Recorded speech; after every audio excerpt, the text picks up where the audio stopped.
বিদ্রোহী কবি প্রেমের কবি কাজী নজরুল ইসলাম, যার কবিতা আর গানে প্রেমে আগুন জ্বলছে।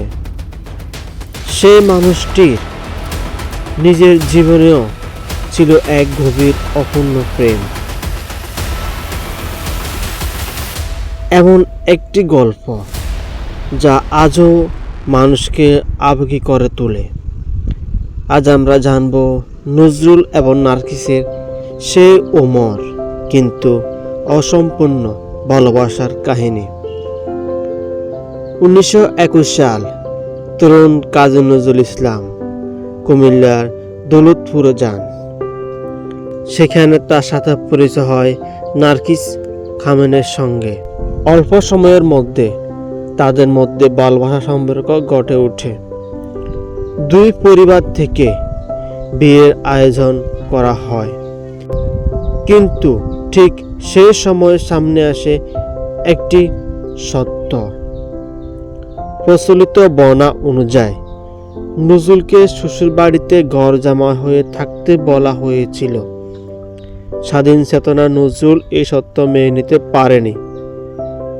তিনি বিয়ের আসর ছেড়ে চলে আসেন।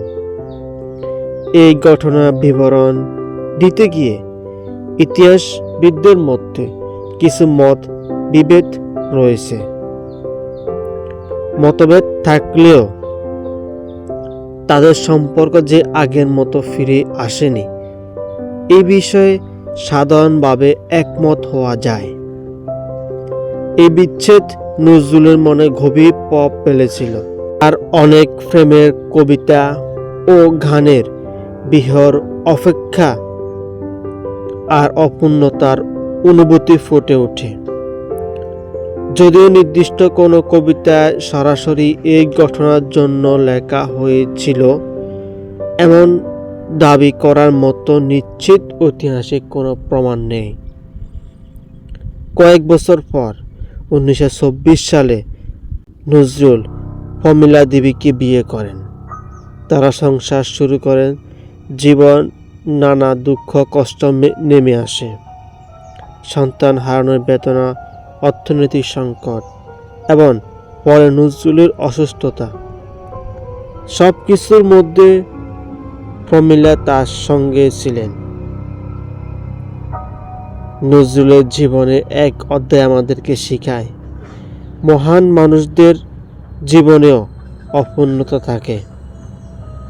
সব ভালোবাসার পরিণতি মিলন হয় না, কিন্তু সে অনুভূতি কখনো কখনো সৃষ্টি হয় অমর সাহিত্য, অমর গান, এমন অমর স্মৃতি। কাজী নজরুলের জীবনে শুধু বিদ্রোহী ছিল না, ভালোবাসা, বিচ্ছেদ এবং আত্মসম্মান। আপনার কি মনে হয়, নজরুল যদি সে সত্য মেনে নিত তাহলে কি আজ জীবন অন্যরকম হতো? আপনার মূল্যবান মতামত কমেন্টে জানান।